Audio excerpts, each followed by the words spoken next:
Hello, hi guys! Magandang hapon sa inyong lahat. This is Rodriguez Mamasagirik Channel, a faith healer o Zumatarder. So ngayong hapon na tignan natin yung sabihin sa iyo ng ating mga gabay. So this is ang weekly gabay for the month of January 7 hanggang January 13 for the sign of. For the sign of Sagittarius. So, Sagi, welcome to my channel. Ano kayang messages, advices, and spirit guides ang ating masasagap for today's video? Kanino kayang energy or kaganapan sa buhay ng mga Sagittarius ang ating mga hagilap? So, guys, this reading is a general reading lamang, hindi lahat makaka-resonate. Kunin lamang po makaka-relate sa inyo. And comment down below kung kaninong energy ang ating nasagap. And of course, don't forget to like and subscribe my channel and the notification bell for more videos update. Kasi maraming salamat po sa mga walang sawang pag-support sa aking channel, lalo-lalo na ang hindi nag-skip ng ads. Saway pagpalain kayo ng Diyos at may kapal, siksik-liglig nag-uumapaw na biyayang manubalik sa inyo. So let's see guys, what is the messages, advice sa iyo ng ating angel spirit for the sign of Sagittarius. So let's see and watch this.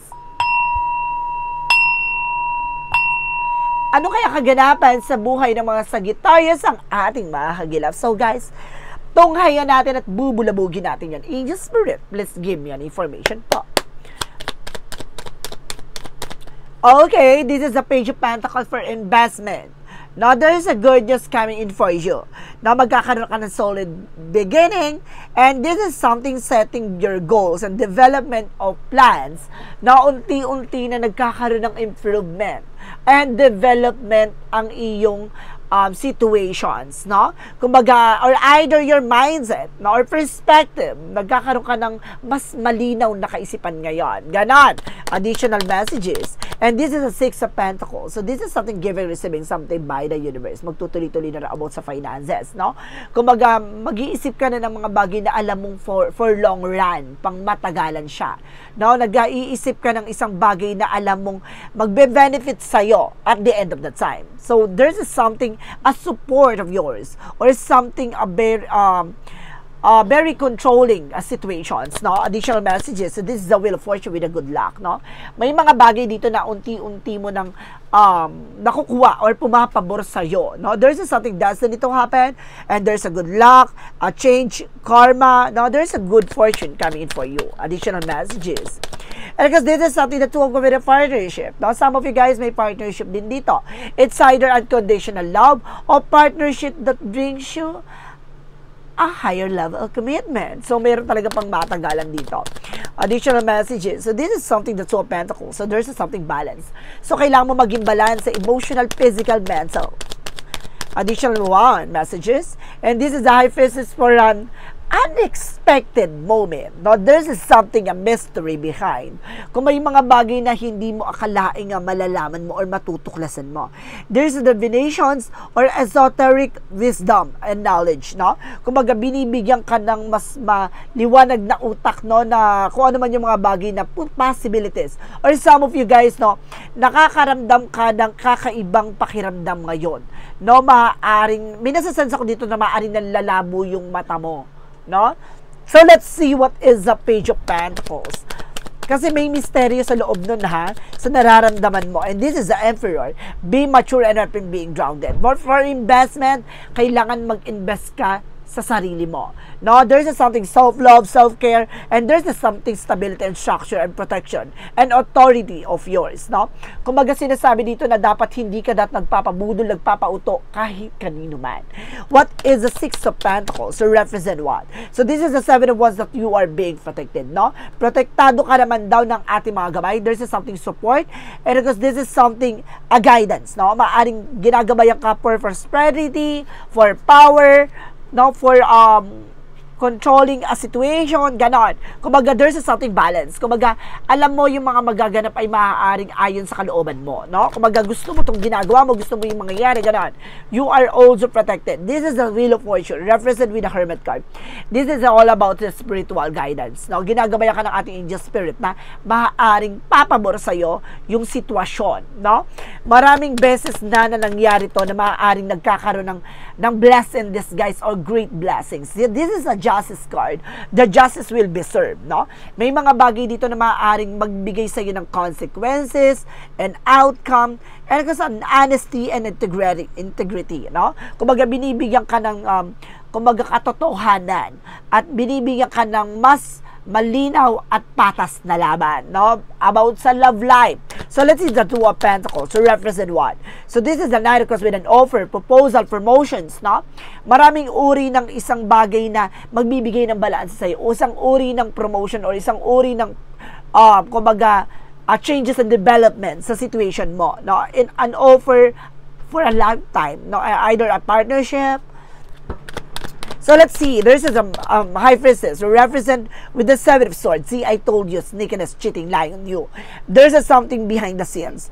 May mystery sa loob ng eksena na to na there's something doing for you, no? Or doing like something spiritual, no? This is the Page of Pentacles because the Emperor represent what? Represent with the Sun card, with a pure positive outcome, na maliliwanagan ka sa lahat ng mga bagay na nangyayari. There's something positive outlook. No, titignan mo na yung mga bagay na magandang kalalabasan, no, on your own, not because of your controlling situation. And this is something the Six of Pentacles and the Seven of Wands represent the Ace of Wands for a new project, new plans, new work, new job, no, new business. And this is the Nine of Pentacles for a Wheel of Fortune, the Hermit card. See, there's something lined up. Kumbaga, binibigay na ng ating poong may kapal na nakalatag na para sa iyo yung mga bagay na to. Kumbaga, maaring nakakaranas ka ng, kumbaga, hindi mo akalaing kumbaga, blessed in disguise, and of course, parang God will provide. Kumbaga, hindi mo akalain na nandun ka na sa, kumbaga, naiipit ka na sa situation, pero biglang tulong. No, hindi mo inaakala, kumbaga, biglang may tutulong o biglang parang masusolusyon na yung problema mo, some of nowhere, ganon. There's something, a blessing, this great blessings, no? What is the Two of Pentacles? Because a Justice card. So this is something that's a Eight of Swords, no? Kumbaga, there's a lot of toxicities and negativities around you. There's a lot of toxicities and environment, and especially with your toxic friends, and toxic families, and toxic workmates. No? Pero sinasabi sa'yo dito, maging balanse ka.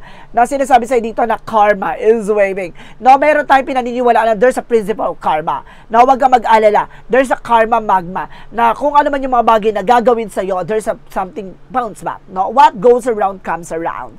What is the Two of Pentacles? Because the Knight of Cups represent what? So this is the Four of Cups. No? There's something to reevaluate or analyze. No? May mga bagay na kailangan pag-isipan. May mga bagay na kailangan mong pagmunihan. There's something offer. Yes, an offer for you, but you need to think twice. No? You need to be being realistic and being a logic. No? Kailangan maging matalino ka sa pagdidesisyon. Hindi pwedeng itong offer na to dahil sa mabulaklak niyang salita. No? Kailangan alam mo yung benefits ng isang bagay o isang situations. What is the High Priestess and the Seven of Swords? Represent what? So this is something, the Six of Swords with the transition, at unti-unti ka na makakaalis sa situations. Na unti-unti ka na makakabangon, unti-unti mo na malalaman kung ano man yung bagay na nangyayari behind your back, unti-unti mo nang kumbaga maliliwanagan kung sino ang totoong may kinalaman sa sekretong to, no? Or kinalaman sa eksena na to. No, there's just something parang binabalatan ng eksena, no? Parang unti-unti nang lumalabas ang katotohanan. No? What is the outcome? Ang outcome is the temperance for a perfect timing, no? Kumbaga binabahagi na dito na kumbaga lahat ng mga bagay na to ay ayon sa kalooban ng Diyos. Lahat ng mga bagay na to ay nakalaan na. No, there's something kumbaga prophecy. No, talaga nakatakda na siya, hindi mo na mapapawi pa at hindi mo na mababawi pa. And this is something that it was something of fast communication and fast move. Bibilis ng takbo na to. And there's a travel, transactions, and there's a lot of development. What is additional messages, no? For the outcome. And this is the Queen of Pentacles, just being practical. Now, there's an abundance, and there's a prosperity and success and financial independence pagdating talaga sa finances, no? At sinasabi dito, masyado ka nang mature sa situation mo, kung mag-alam mo na kung paano mo patatakbuhin ang buhay na kung ano man ang mga bagay na meron ka. Gana, what is additional messages pagdating sa finances and career? So this is something that Two of Wands by choices, no? Kung maraming tatakbo sa isip mo, there's a decision that you need to make, no? Especially pagdating sa business, no? Alam mo kung paano, alam mo kung ano pipiliin mo. Alam mo kung ano yung mga bagay na magbe-benefit sa iyo. And this is the Ace of Cups, something, an offer. No? There's something, a new beginning. Oh, there's a something connected with a love life. And there's a Knight of Wands for something resilience. Kailangan maging tahimik ka. Or kailangan mo magtiyaga sa kung ano man yung mga bagay na meron ka. No, there's a resilience. Resilience and resilience. No, there's a something pagtiyaga at meron mga bagay na kailangan tahimik ka sa mga bagay na ginagawa mo. Now, this is something, a Knight of Wands something under to success na napakalapit mo na para magtagumpay. No, hindi mo kailangan, kumbaga, yung sasabihin ng iba, kailangan mo magtiwala on your own. So, let's see. So, about naman sa love life. So, this is a mayroon ako additional daw dito guys ha. I-additional ko with about sa finances and career. Makakaalis ka daw. Now there's a trouble and there's a something overseas. No, overseas job. And because this is something, the 7 of course, something, an opportunities na pagdating sa love life. And this is something, a dream coming through with the moon card. Now, double clarification, there's a dream and there's a something coming through with the moon card. Now, matutupad ito mga pangarap mo. Maaring naging isang parte ng panaginip mo na maaring magkatotoo. No? Let's see what is additional messages with an angel spirit for and help. Sa health mo, there's a King of Wands, something ambition. Unti-unti mo na nakikita yung possibilities. Kung ano man yung mga bagay na nararamdaman mo, there's a something unexpected situation. And there's a something that's about something burden. Meron talaga mga biglaan talaga na hindi mo inaakala na magkakaroon ka ng ganong karamdaman. Dahil din sa over fatigue, kumbaga overthinking, there's a being paranoid, and there's a something burden talaga. No? May nagbibigay pabigat or nagbibigay bigat sa katawan mo at sa looban mo. Oh my God. So let's see what is the magical fairy messages represent what. Oh, diba? Gusto niyo yun? For magical fairy messages, this is something a perfect timing. I told you so. It's all about perfect timing and divine timing. And this is something a spiritual teacher. So, kailangan mo ng tulong ng ating manggagamot, albularyo, or maaaring magkaroon ka ng healing sessions. No? Kailangan mo ng kumagamutin, pagalingin ang anumang uri ng spiritual problem and issues mo. So, let's see what is the synchronicities represent what. For synchronicities represent what? So, this is something rest. So, kailangan mo ng pahinga dito, no? Ipahinga mo yung isip at puso mo. There's a prince, no? Kumbaga, meron dito, guys, na mas bata sa'yo, no? And this is something a teacher. May taong magtuturo sa'yo o may taong, kumbaga, tutulong sa'yo. This is a yin and yang oracle card. Represent what? For yin and yang oracle card, represent and there's a spy looking, watching. So, I told you. So, talaga may sumusubaybay behind your back. And this is something, memories. Now, there's something, remnants or memories, no, na maaaring nangyari sa nakaraan. And there's an healing. So, magkakaroon ka ng healing dito with a childhood. Na maaaring nangyari to nung pagkabata mo, or maaaring nangyari to with your past life, o nangyari to nung mga panahong, kumbaga, nagkaroon ka ng pag-ibig, no? Or maaaring nagkaroon ka ng, kumbaga, life-changing situations, no? Parang binago ka dito ng sitwasyon at binago ka ng karanasan. Unti-unti na raw hihilom yan. Kasi may mga bagay na nangyari sa nakaraan na hindi mo nakakalimutan. Tumatatak siguro to. Additional with the Romance Angels for Mystic Love Oracle Death. And there's a legal matters. Now, some of you guys, no? Meron ditong legal na usapan. It's either, kumbaga, hiwalayan, no, separations, annulment, no? And because this is something a snake, may ahas. Sa inyong relasyon, wag kang magiging panatag, may umaahas, no? A year of the snake. So let's see what is the Romance Angels represent what. For Romance Angels represent no, marunong ka daw humindi, ha? Hindi po pwedeng oo ng oo, no? Say no, no?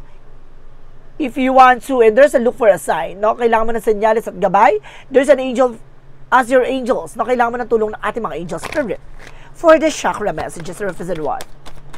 And there's an instinct. See, there's a something intuitions, no? Talaga binibigyan ka ng something, an informations by your thoughts. Now, there's something a victim, na maaring biktima ka, and there's a miracle, may himala, oh, there's a something hope, may pag-asa talaga.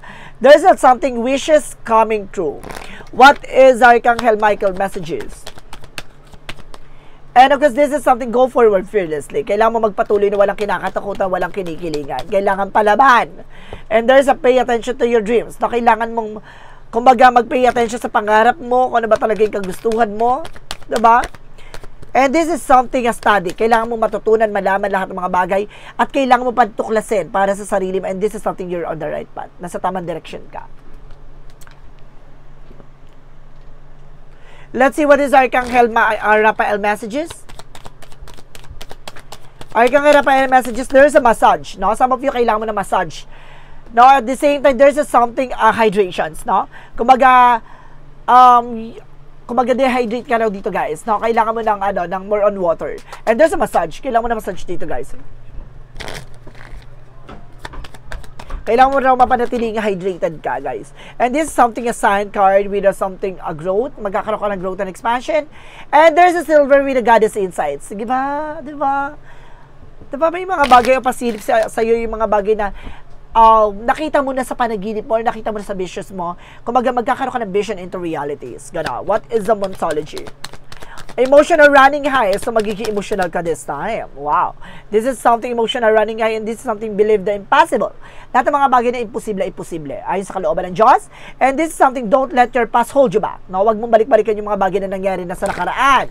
Kung wag kang mag-attack ng negative additional messages. And there is an honesty. No? Kailangan mo maging tapat at maging totoo, no? Sa sarili mo. And there's an imagination. I told you, there's something thoughts. No? Na maraming tumatakbo sa utak mo. Something idea na makakatulong sa'yo, guys. So, let's see what is additional messages with an Romance Angels. With a Romance Angels represent what? And there's something playfulness. So, diba? Kumbaga, kailangan mo maging maharot. Kung pagdating sa pag-ibig, hindi ka pwedeng pabebe. Diba? Kailangan mo rin kumarot. No? Para nang sa ganon, hindi ka tumandang mabubulok. Charis. Ganon. And this is something passions. No? Kailangan ipakita mo yung hilig mo at ipakita mo yung pagmamahal mo. Ganon. What is the energy represent what? And there's a sample path. Ooh, discovery. So, marami kang mga bagay na madidiscover pa. And there's a victory and the sun card. Ipapakita sa iyo ang tagumpay. Di ba, magniningding to sa kalangitan at magniningding to sa iyong mga mata at sa iyong isipan. So, let's see what is additional messages with an angel spirit. And there's something, a star brother with a trust. So, kailangan mo magtiwala at maniwala sa ating pong may kapal. And there's a perspective. Baguhin mo yung pananaw at mindset mo dito. No? Isa sa magiging balakid mo dyan, yung mga negative thoughts na makakapag-create ka ng blockages. What is the Jesus loving quote said? A Jesus loving quote said, represent, nothing shall be impossible to you. No? Lahat ng mga bagay ay walang imposible pagdating sa'yo. You can do it. You have the power to change it. Now, what is an angel's number? Represent what? Angel's number represent 1144 for high vibes. So this is the divine intervention and prosperity of big ventures, a fated events that brings you a spontaneous awakening. No? May mga bagay na parang bigla ang magagago at bigla ang parang magigising ka sa katotohanan na parang magiging matagumpay ka sa hinahanap. Ganon! Love or other happiness lurks just around the corner. It will be something much better than in your wildest dream. A rare opportunity is an exciting encounter with like-minded people will exceed your expectations. Diba? I told you. Kung naman yung mga bagay na nakikita mo ay maaaring mapasayo. Kung naman yung mga bagay na hinangad mo, maaaring magkatotoo. What is the messages of life? Represent what? A represent for the forgiveness, kapatawaran, no? Hindi para sa ibang tao, kundi para sa sarili mo. Today, I bless each soul I perceived to have hurt me. I release them to their own greater good. I can now see that my past provides me with the lessons that help me more fully the present and no longer struggles with what has been said and done. I am grateful for every experience that has brought me here. I feel my joy with a love that is pure and free. So, palayain mo yung mga negativity sa sarili mo. No, kailangan mong buksan ang puso at isip mo sa maganda pang opportunities na ilalatag sa iyo. Tandaan mo, kung ano man yung mga bagay na pumapasok sa isipan mo, maaaring magkatotoo. There's something, a vision into reality. So guys, this is a weekly gabay for the month of January 7 hanggang January 13 for the sign of Sagi Sagittarius. So, Sagi, maraming salamat for this wonderful reading. So, once again, this reading is a journey din lamang, hindi lahat makaka-resonate. Kunin lamang po makaka-relate sa inyo and comment down below kung kaninong energy ang ating nasagap. Don't forget to like and subscribe my channel and notification bell for more videos update. And kasi maraming salamat po sa mga walang sawang pagsuporta sa aking channel, lalo-lalo na ang hindi nag-i-skip ng ads, naway pagpalain kayo ng Diyos at may kapal, siksik liglig, nag-uumapaw na biyayang manong balik sa inyo at maraming salamat po and see you in the next video. Bye-bye and babush!